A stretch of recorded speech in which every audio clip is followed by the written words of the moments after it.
Yo, what's up? Welcome back to another video. Today we're going to be talking about 3 challenges in quitting marijuana. Stay tuned. Yo, what's up? Welcome back to another episode here at Sobriety University. This channel is designed to help people navigate their sober journey and get through some of the ups and downs with getting clean from drugs and alcohol. So today we're going to be talking about some of the challenges of quitting weed. And we've recently talked about alcohol and just addiction as a whole. Feel free to check out those videos. And today we're going to be diving a little deeper into marijuana because that was the drug I struggled with the most, and I think I had the most experience with that in my personal repertoire of addiction. And I'm excited to share about it and happy to inform you guys of some of the battles that come with it. I wish I could tell you that it was all daisies and butterflies once we give it up. There are challenges that do arise, and the better equipped we can be to face them, the smoother they're going to go, the quicker they're going to go, and the more growth we're going to have because of them. So let's dive right in. Number 1 is mood swings. And I experienced this a lot in the first month or two with getting clean.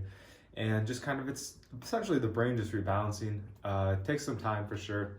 And we just gotta kind of ride it out and wait for the storm to pass. What can come up is some depression, maybe some anxiety, just some emotions that maybe we haven't been willing to face, and they're starting to reveal itself. And what's great is that I think when you're ready to quit, you're gonna have the courage to face it.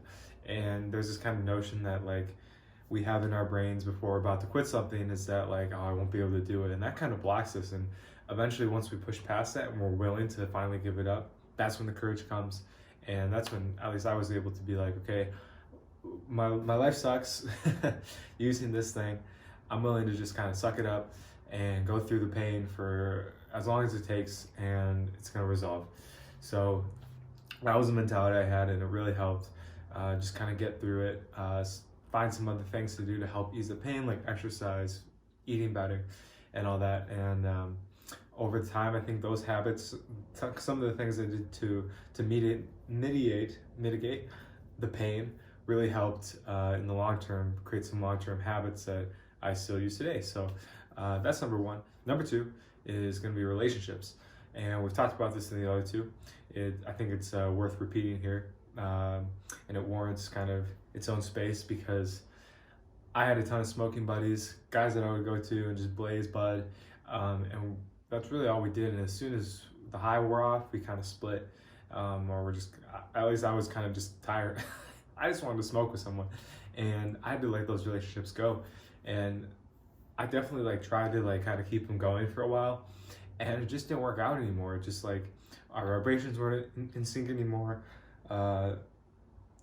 We just didn't really have much to talk about. It was just kind of awkward, and so it wasn't anyone's fault. It's just it was just, I guess, life saying hey, maybe it's time to spend some time alone. Let these people go. They're probably going to be happier without you anyway. So it's a service to them, and it's a service to yourself too, because when I was really honest, it was I really didn't want to hang out with these people either. I just kind of felt obligated because of how much time I had spent with them before.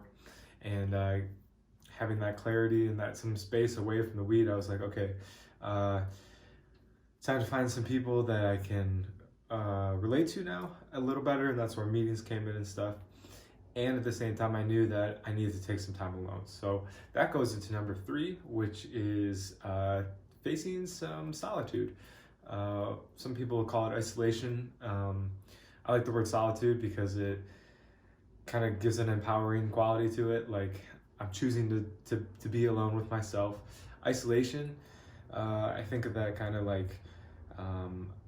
almost like a fear-based thing. I'm not worthy to hang out with people. I'm not worthy for relationships.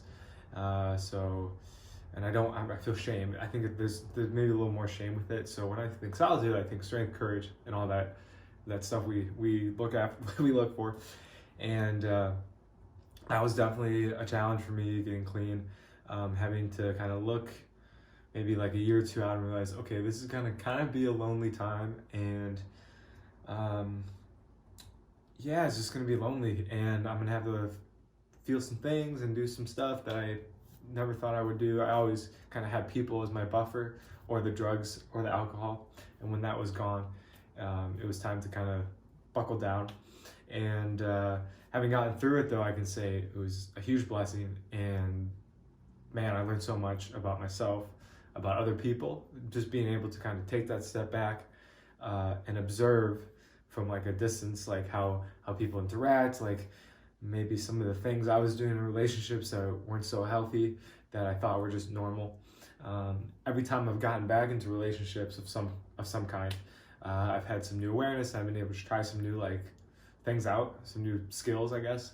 And yeah, usually where I'm at right now, I kind of have to keep bouncing back and going back in my solitude and then kind of coming back out again. Each time I go back in though, I'm like aware, like, okay, I've been here before. I can learn and I'm gonna grow. And solitude's great. I think it's super important. Again, try not to fall into isolation. We can try to find that balance, I guess. That's the balance. It's like find any YouTube video to can talk about balance, and that's the key. And I'll be honest, I resisted that word a long time, and finally I'm like, okay, I guess there's some truth to it, and I gotta find balance. So finding balance with relationships and just having that alone time and that solitude, and that where it can be a challenge is just kind of having to almost withdraw from people and the old lifestyle of being able to connect to others on a certain level that we were able to with marijuana. Maybe you were just like, or maybe we were just like on a couch, you know, stoned, just kind of like chill, like, whoa, what's the meaning of life? And that was like our conversations. Nothing wrong with that. It's just like that's what we became familiar with. And now that we're not getting high anymore, it's like I just can't have that kind of conversation anymore. Like something's not right here, and that can be really tough. Almost like we got to grieve that loss, grieve some of the people, and then move on and have faith that different relationships are going to come in that are going to fill our soul in a new way. And that's super exciting. So that's all for today. Thank you so much for watching, and appreciate your time. Feel free to like and subscribe and do all that stuff, and feel free to opt out anytime. No hard feelings. We're going to keep diving in on this stuff. Not sure what the next topic is, so stay tuned. And yeah, talk to you in the next one. Peace.